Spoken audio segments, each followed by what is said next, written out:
I've had this recurring dream for at least 15 years. It's always a variation on the same theme. I'm about to go on stage to perform a show, and then I realize I'm missing something. Maybe it's my cello or my sheet music or the clothes I'm supposed to wear, or something's wrong, a string breaks, or I realize I don't even know the music that we're playing. Whatever it is, I always get stuck somewhere in the preparation. I end up running around and around trying to solve the problem.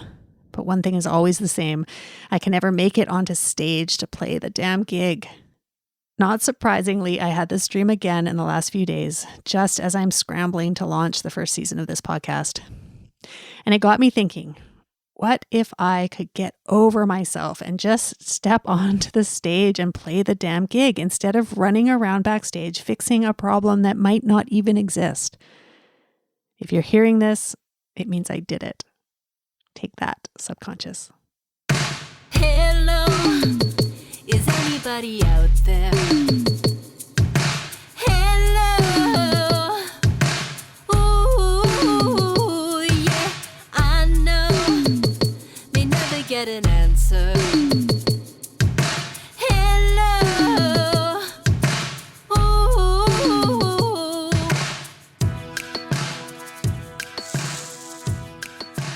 I'm Nikko Snyder, and this is Parenting Creative, a podcast about where creative life and parenting collide and all the magic, mess, and occasional existential dread that ensues. This first season, I'm talking to artist parents making everything from music and theater to poetry, journalism, and craft about how they make it work, how they keep going, and whether they too have recurring nightmares about public failure. My hope is that this podcast helps create a sense of connection and community for parents trying to nurture their creative lives while also keeping tiny humans alive and thriving, which, let's be honest, requires nothing short of Herculean fortitude. If you want more of these conversations, here's how you can help. Follow Parenting Creative wherever you listen to your podcasts. Leave us a 5-star review, because anything less just makes the algorithm sad. And visit parentingcreative.com to sign up for our newsletter. Every single one of you makes a huge difference. Seriously. Today, I'm going to do something I haven't done before. Record a solo episode. I'll be honest, it's a bit terrifying. But then again, so is being a parent, so at least I'm staying on brand. The whole idea for this project really took root on November 6, 2024, the day after the US election. I had carefully drafted emails to artist parents I was eager to interview. But when I woke up to the news of Trump's victory, my first thought was, how could a podcast about creative life and parenting possibly matter right now? Thankfully, like a beacon of light in a dark, crumbling dystopia, I stumbled upon some words from the legendary writer and mom, Toni Morrison. She said, "This is precisely the time when artists go to work. There is no time for despair, no place for self-pity, no need for silence, no room for fear. We speak, we write, we do language. That is how civilizations heal." And I thought, well, shit. I hit send on those emails, and here we are. Months later, after talking with 6 incredible artists about their creative and parenting journeys, I'm finally sharing their stories with you. And I'd love to say I did all this with grace and composure, but in reality, it involved a handful of panic attacks, some pricey couples counseling, and at least one spectacularly ugly cry. If you listen to my interviews, you'll notice I always ask guests to introduce themselves, and not just their name and profession, but also their worldview and the lenses they experience the world through. So it feels only fair to share a little bit more about me.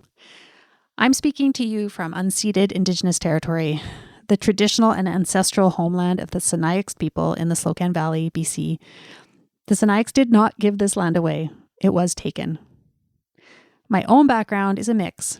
Métis and Scandinavian on my mother's side, Ukrainian and Scottish/Pennsylvania Dutch on my father's. So my ancestors were both Indigenous and settlers. I didn't grow up connected to my Indigenous culture. I am one of many people who lost my connection to my Indigenous heritage because of the colonial practices of the Canadian government over the last few hundred years. And on the flip side, at some point, my grandmother decided and was able to pass as non-Indigenous, which means that I experience white privilege, and I always have. So that's complicated. I'm also a cisgender woman. My pronouns are she, her. I'm in a heteronormative relationship. and I was raised mostly by my single mom and less so by my queer dad. Art was everything in my family. My parents met in art school. I spent my infancy in a basket at the art college, and I grew up surrounded by art and a community of artists, hanging out with my mom in her studio, watching my dad paint the landscape of everywhere we went. I took up cello at 9 and played seriously for nearly 15 years.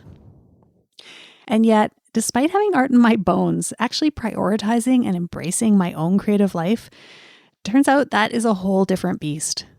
And then I had kids, which is when life became a surreal mix of joy, exhaustion, and negotiating for basic needs with tiny dictators who somehow always have the upper hand. I have 2 kids, both boys, ages 11 and 7, and I love them more than words can say.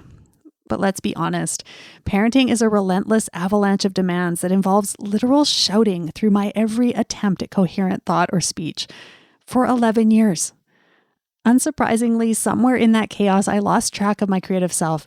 Frankly, I lost track of all aspects of myself. The drive towards a creative life was always still there, and I did stuff. Need a creative project? Sure, paint a mural on the kid's wall or co-host a community radio show with your 6-year-old. But as a parent, my creativity always seemed to operate through the lens of someone else's needs. What would add to my kids' lives? Never what do I need to thrive? So enter parenting creative. I've spent my whole life using creativity to make sense of the world. And then I had kids. And parenting, as it turns out, is an all-consuming, high-stakes theater production where I'm playing the role of the exhausted stage crew chasing after the grand diva. And yes, my kids are major divas. My creative life, it got buried somewhere under a mountain of laundry and half-eaten bananas. For years, I felt like I was just trying to survive. But I started noticing something. I could see that other parents were finding ways to make it work. Somehow they were creating, thriving, and managing to string full sentences together without being interrupted by a demand for more snacks. Or at least they seemed to be. I wanted to talk to them. I wanted to learn from them. And I wanted to build a community where these conversations could inspire more parents to reclaim their creative lives. So that's how this project was born. But what does Parenting Creative actually stand for? Growing up with formally trained artist parents was a gift, but it also left me with some pretty limiting ideas about what counts as art. Over the years, I've had to unlearn a lot of that, and this is what I've come to believe. Art is vast. It's music, craft, storytelling, film, dance, drag, gardening, you name it. And yes, your parkour line definitely counts. You don't need formal training or an income from your art for your creative life to be legitimate. And you don't have to choose one thing. You can experiment, change your mind, evolve, and let go of old creative identities. Life is short. Try the weird hobby. Who knows where it will lead? We cannot and must not be reduced to consumers. When we produce and make things, we resist the pressures of a culture that measures our worth by what we buy and stop. Difference is beautiful. And when we seek out ways to communicate across our differences and learn from each other's struggles and magic, we are all stronger for it. At a moment when diversity, equity, and inclusion are at risk of becoming bad words, each moment we choose to live by them is revolutionary. And most importantly, we are not alone. The isolation that can be part of parenting and part of this wacky world is real, but community changes everything. So if anything here resonates, here's how you can be part of this. Listen to the episodes. There are 7 in season 1, including this one, coming out over the next few weeks. Follow and review us wherever you get your podcasts. Share this podcast. Text a friend, post about it, whisper it dramatically to a stranger in the grocery store. Follow us on social media. We're at Parenting Creative on Instagram and Blue Sky. But better yet, join our email newsletter. You probably know who owns the big social media platforms, and guess what? It's not me. When you're on my email list, our connection isn't at the whim of Zuckerberg's or anyone else's algorithm. Instead, we can connect directly as human beings.